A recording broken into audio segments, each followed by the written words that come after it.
Ada sesuatu yang lagi boom di dunia karena apa yang terjadi.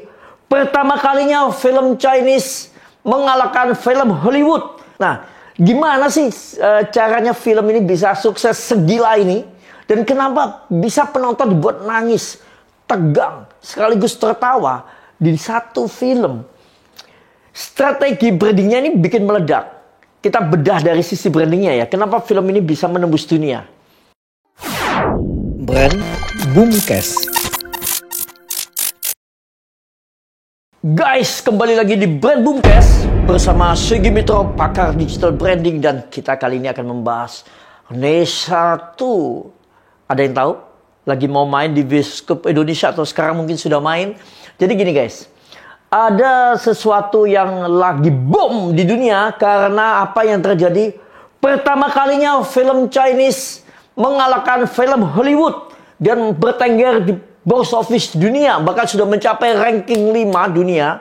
Gak main-main guys. Ini belum main di semua negara ya, masih baru beberapa negara sudah pecahin rekor-rekor film-film yang sudah legend banget. Jadi kita ngomong ya, film China ini gak cuma sekedar sukses di negaranya, tapi juga mendunia. Ya, Nessa ini yang kedua nih ya.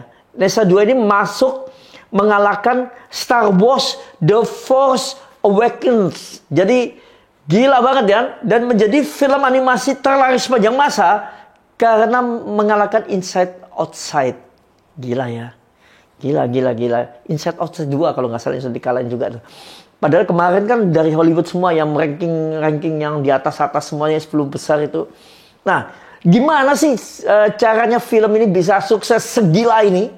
Dan kenapa bisa penonton dibuat nangis, tegang, sekaligus tertawa di satu film? Dan kita akan bahas di Brand Boomcast ini bagaimana negara Cina berusaha mencapai banyak prestasi di dunia. Bukan hanya teknologinya, bukan hanya AI-nya.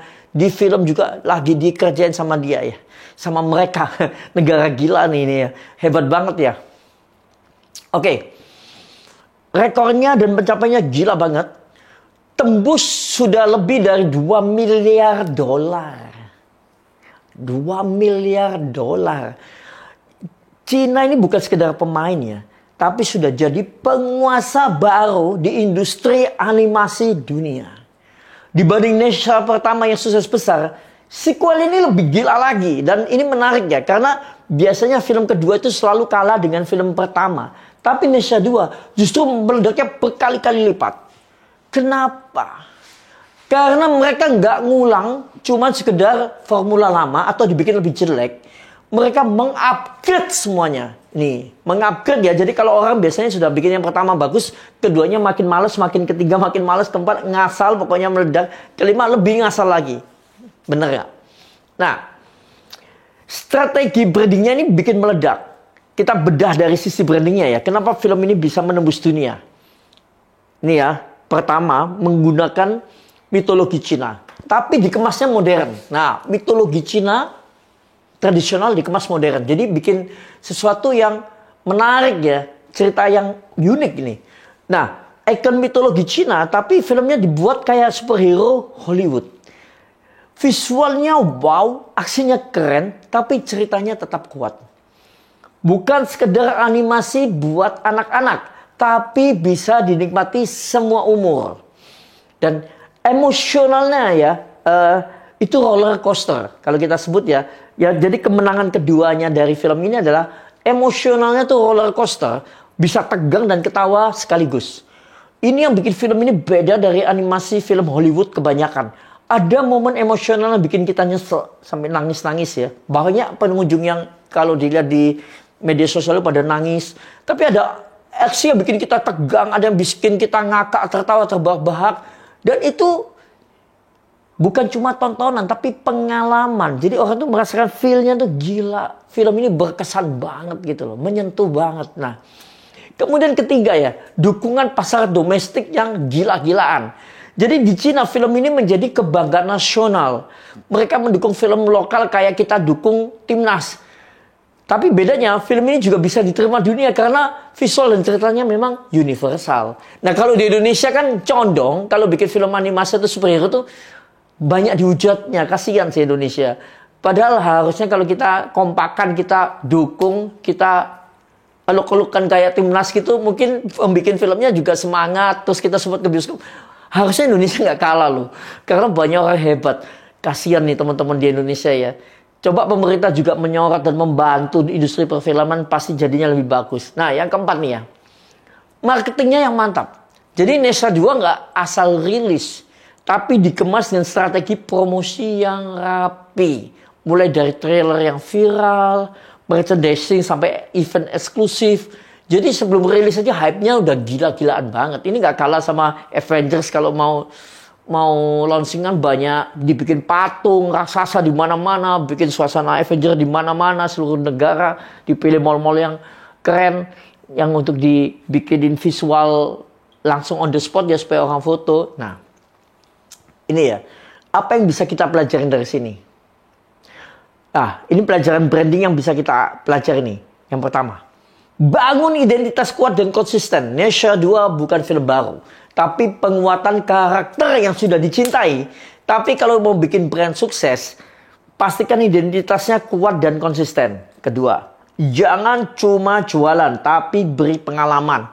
Indonesia 2 nggak cuma jual animasi keren, tapi juga emosi dan pengalaman yang bikin penonton itu terikat. Jadi, kan jadi seru kan? Waktu nonton, nangis bersama, tertawa bersama, jadi cerita ke teman-temannya. Ini kalau dalam branding ini kayak Apple atau Tesla yang bikin fans loyal. Nah, ini. Nah, ketiga, percaya dengan unikmu sendiri. Film ini tetap berakar pada budaya China, tapi dikemas modern. Jadi nggak perlu takut beda, yang penting bisa dikemas dengan baik untuk diterima global. Dia nggak mengikuti kiblat-kiblat yang lagi tren sekarang, tapi tetap ada unsur diferensiasi dan uniqueness-nya dan autentiknya. Nah, itu dia nih. Nah, pertanyaannya yang keempat, apakah China akan mendominasi animasi dunia? Ini pertanyaannya ya. Apakah Indonesia 2 ini tanda bahwa China siap menggeser dominasi Hollywood di animasi? Kalau jawaban gue, yes. Yes, pasti. Kita lihat aja sekarang, Hollywood makin stagnan dan film-film seperti DC dan Marvel semakin membosankan. Bener gak? Setuju apa yang saya katakan? Disney dan Pixar sering ngulang formula lama, bahkan condong jauh lebih jelek dari yang sebelum-sebelumnya. Sementara China, mereka eksplorasi sesuatu yang fresh dan original. Jadi kalau lihat tren ini lanjutan, bisa jadi China punya dominasi yang lebih besar di industri film global. Gila nih. Jadi kesimpulannya, Indonesia 2 itu bukan film animasi, tapi sebuah pernyataan dari China ke dunia. Kami sudah siap bertarung dengan Hollywood. Nih ya, bakal jadi negara paling terkenal di dunia nih. Di segala bidang menang semua nih. Film ini bukan hanya sukses, tapi juga membuktikan bahwa branding yang kuat bisa menaklukkan dunia. Dan buat kita yang berkecimpung di dunia branding, pelajaran dari Indonesia 2 ini jelas banget. Originalitas, storytelling yang kuat, dan strategi marketing yang matang adalah kunci sukses. Gimana menurut kalian? Apakah China bakal mendominasi dunia animasi ke depannya? Atau Disney dan Hollywood bisa mempertahankan tahtanya? Coba drop komentar di kolom-kolom di bawah ini. Dan ungkapkan aja bagaimana pendapat kalian supaya Indonesia juga ikut maju ya. Melihat ini bahwa nggak ada yang nggak mungkin. Indonesia mungkin juga bisa menjadi 5 besar kalau mau. Dan kalau suka tontonan seperti ini, jangan lupa untuk lihat Brand Boomcast dan ikutin postingan-postingan selanjutnya. Subscribe, bunyikan lonceng. Saya akan terus bahas tentang branding dan bagaimana dunia ini harus berubah secara brand, secara kekuatan. Kita harus mempertahankan, tapi kita juga harus ada rebranding. Nah, ini kalian harus dengar semua nih. Oke, sampai ketemu di episode berikutnya. Brand Boomcast.